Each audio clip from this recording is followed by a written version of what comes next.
we just had pre-season test 2 in Bahrain, and it was a chance for the teams to work on their upgrades, see how the changes they made from the last test affected the car in this test, and overall, I think they pushed the cars a lot harder this time. We saw a lot more failures overall than we did in the first test, where I think they were just kind of getting up to speed, checking the aero quite a bit. So, how did each of the teams do? Let's do a bit of a rundown, eh? We'll start off with Ferrari, who were no doubt the winners of the previous test. In this test as well, they were once again strong and reliable. Most people are now pointing at them as the favourite. That is even in amongst the teams, with both Red Bull and Mercedes saying, hey, Ferrari is strong, man. We should look out for them. Overall, they had a great lap count and brilliant times on the result sheet as well.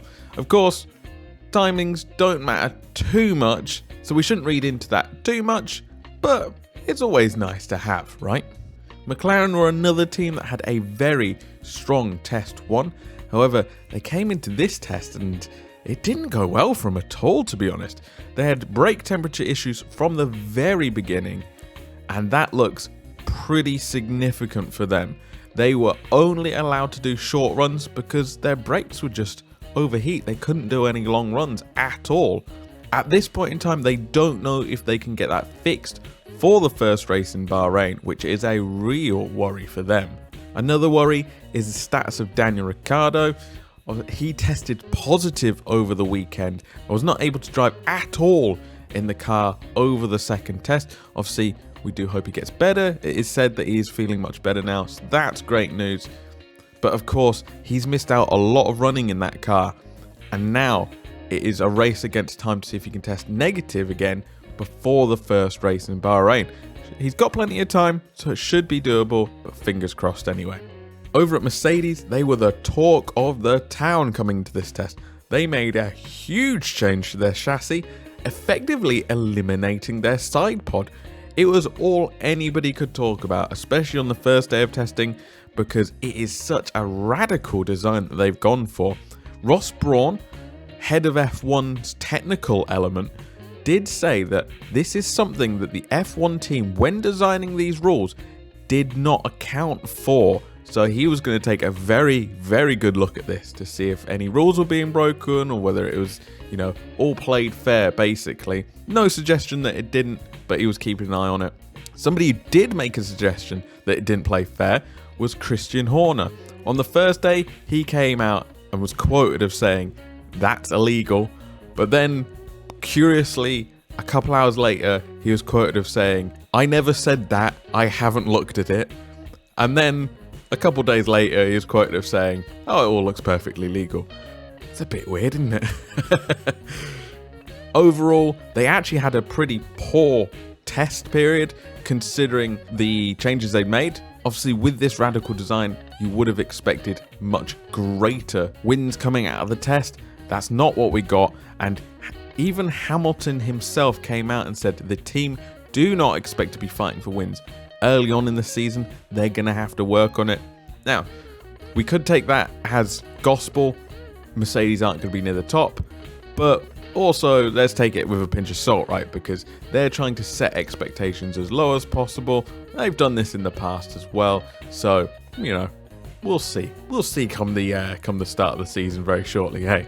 But Mercedes weren't the only ones to turn up with new side pods, essentially. Red Bull turned up on the final day with their new side pod design, sculpting their already aggressive look. And they had the opposite of Mercedes. Their car was strong and consistent throughout, and they were the ones that walked away with the fastest times overall. They do look like the team to beat, certainly right now, and we'll see how they get on very, very shortly. Over at Alpine, they did have a few issues. They also ran their pink livery.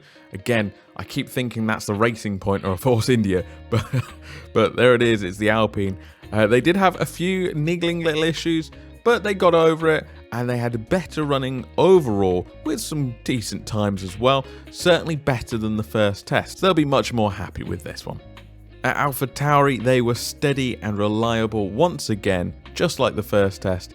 They're the second highest lap count and dead center in the middle of the road of the times. So they're just putting in the mileage and making sure everything works. And that's exactly what you want from these tests. Not blowing anyone away, but certainly not near the bottom either. Aston Martin were also around the middle of the road lap count. However, they did have the second slowest lap overall, but they stayed out of trouble for the most part. Of course, the timing screens don't mean everything. They might have been going for like long runs, heavy on fuel, etc, etc. So I'm sure they'll be happy with the amount of laps they got in. Hopefully plenty of data for them as well. Haas started off the weekend extremely poorly. They had a freight issue, which meant they got to the test late. They missed a whole morning, essentially. But they did get given a little extra time at the end of the day and in the morning to make up for it. They also had to introduce a new driver to the car. Very quick seat fitting, and he's in. It's Kevin Magnussen. He's back, and he managed to set a cheeky fastest time on day 2 as well. Now that seems to be the epitome of the time screens don't matter. The fact that a fella that hasn't raced in over a year can just sit in the car and do a fastest lap. But I must admit, I was very happy to see it. Haas do feel like a real underdog right now. I'm willing to get behind them for that reason, to be honest. Alfa Romeo still had multiple issues throughout this test, meaning that both tests were disrupted for them. Their mileage wasn't great at either test, and that's going to be extremely, extremely disappointing for them. They are far down the field right now, and we don't really know where they sit in terms of speed. Their car could be amazing, but because they've not had the time out on track for us to get to see it enough, we don't really know. So, no real data on them right now. Williams had a pretty spectacular fire on the rear brakes, which melted away their suspension. You might have seen the pictures of Latifi acting as firefighter as well, which I thought was pretty cool. Of course, that affected their total lap count as it cost them more or less a whole day of testing. But even when they were banging in the laps, they didn't look particularly fast, but again, they could just be concentrating on that long running. Maybe that day they missed was the day they were going to do the short runs and the fast ones and stuff like that. So who knows, but hopefully it won't affect them too badly overall. One curious thing I saw throughout the entire grid, once again, was porpoising. I was very confused and curious about why this is still a problem. Of course, we saw it in Test 1 in Barcelona, and I assumed that the teams would go away and have that fixed for Test 2. I thought it'd be one of their higher priority issues. That was not the case. Some teams suffered more than others. I saw Mercedes suffering it quite badly. But yeah, it's interesting to see if that'll be affecting teams come the actual races, because that bouncing over the course of a 2-hour race, that's going to potentially wreck the underfloor of your car. So another one to look out for there. Overall, because it had so little testing time, I do think it is still hard to pick out who the standouts are. Coming off the back of Test 2 now, as well as the Test 1 data, it does look like Red Bull and Ferrari are out in front of the field right now. But we'll see how things shake up. Like, we've seen Mercedes had bad testing before. If you've just been watching Drive to Survive, you know how badly they suffered in testing, but still walked away with a win at the first race. So perhaps we'll see that again.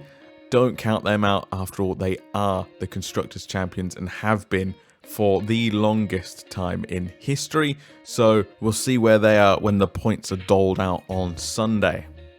So that is my review of the pre-season test number 2 at Bahrain, and I can't wait to start race reviews again. I'm so looking forward to that. So stay tuned for that coming at the end of this week. Brilliant stuff.